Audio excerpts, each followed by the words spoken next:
Hey comms, Darren here with another episode of Case of the Mondays, episode 5 already. Now be sure to check out our Facebook and subscribe to our YouTube channel. But let's check out this week's case. Now that it's after midnight, we have our next set of random words. The first word will be outrider. The next word, auxiliary. And the third word is emissary. We'll see you guys in a week. This week's word is emissary. An emissary is a representative sent on an errand or as an agent on a secret or spy mission. In 490 BC, the Persians landed on the beaches of Marathon on their way to invade Athens. Outnumbered at least 2-1, their only hope was to send a man by the name of Philippides to Sparta to ask for reinforcements. But sometimes the Spartans don't take favorably to messengers. This is Sparta! And after a 300-mile run back, he told the Athenians that the Spartans couldn't help for at least a week. And then he was thrust into battle. And against the odds, they were able to use their superior fighting techniques and the terrain to gain victory over the Persians. As the Persians retreated to the grounds of Marathon, their next stop would have been the actual city of Athens.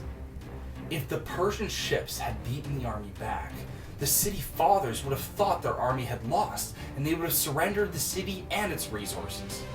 Once again, they turned to the messenger Philippides to run back and inform the city to hold off the attackers until the army got back with supplies. Even after running the 300 miles the week before and fighting in the battle, he faced the challenge and ran straight to Athens 25 miles without stopping. He burst through the door of the assembly, took one last deep breath, and proclaimed, "Joy, we have won." And with his heroic actions, he was able to save the city of Athens and change the course of history. In 69 BC, Tigranes was considered the king of kings for his conquest of entire empires across Asia. One day, a messenger came in shouting, "The Romans are coming! The Romans are coming!"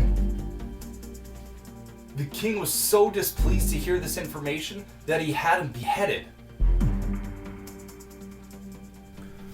And as the fires burned and the Romans advanced, the great king's territory slowly diminished as he sat ignorant and uninformed, as no one dared confirm this truth for him again. And eventually the prophetic saying was born, "Don't kill the messenger."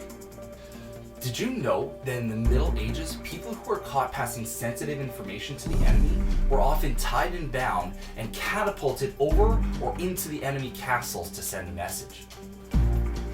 Soon thereafter, military generals realized that more wars are won due to intelligence than through pure weaponry. Even some of this weaponry was created because of the intelligence. And thus, the modern spy was born.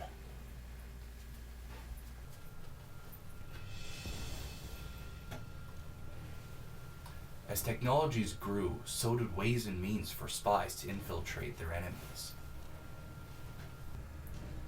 An array of new gadgets started coming out, from guns to tracking devices to cameras. Oh, and did I mention guns?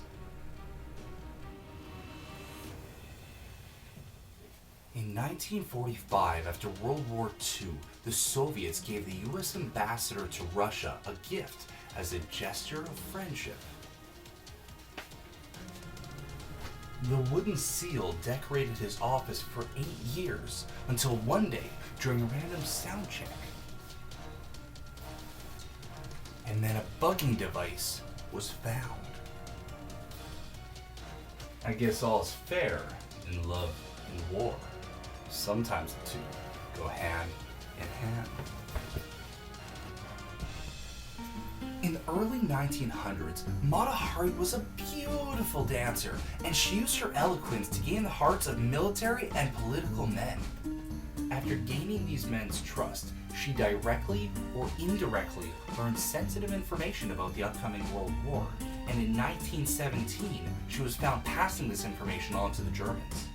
She was found guilty of espionage. She tried to flirt her way out of it, but later that year, she was killed by firing squad. Now, she wasn't the only one to use her beauty and her charm to win her way into elite circles. The famous Casanova used his Bond, James Bond-like debonair, to enchant young women and make himself a very powerful man in the process. And much like Mata Hari, he used his influence and power to report back as a spy for the Venetian Inquisitors of State. Fritz Duquesne, a soldier from South Africa, came home one day to find his land decimated, his sister killed, and his mother sent to a concentration camp by British Lord Kitchener. He became an outrider of the law and tried to kill Kitchener, but was caught in 1899 and sent to jail in Portugal. He seduced the daughter of a guard who helped him escape to Paris, where as a spy, he disguised himself and joined the British Army. He recruited 20 men to help sabotage British installations, but one of the men's wives reported them, and all but Fritz were killed, who traded his life for fake military codes. In prison, he tried tunneling out with a spoon, but a rock came loose and buried him up to his armpits, so they shipped him out to Bermuda.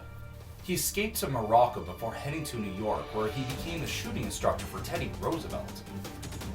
He did some talks in Australia. Then in 1914, as a German spy, he headed to Rio de Janeiro, where he sunk 22 British ships by planting mineral samples that were actually time bombs. He took out an ad in the paper announcing his own death, and in 1916 in Scotland, he posed as a Russian duke on Lord Kitchener's ship. He signaled a German sub to sink the ship, killing Kitchener, and Fritz escaped on a lifeboat. In New York, he made an insurance claim on his mineral samples, but he was arrested and pretended to be paralyzed for a full 2 years. One day, he disguised himself as a woman, cut the bars in his room, and escaped again. Then in World War II, he organized 33 men to spy for the Germans until 1941, when they were all captured and sentenced for the last time to more than 300 years in prison. The thing that makes us human is the value in communication, to truly understand one another. Since the first emissary passed the first message, or the first human even uttered the very first word, there's been one simple truth, and that is the power of intelligence can truly shape our world.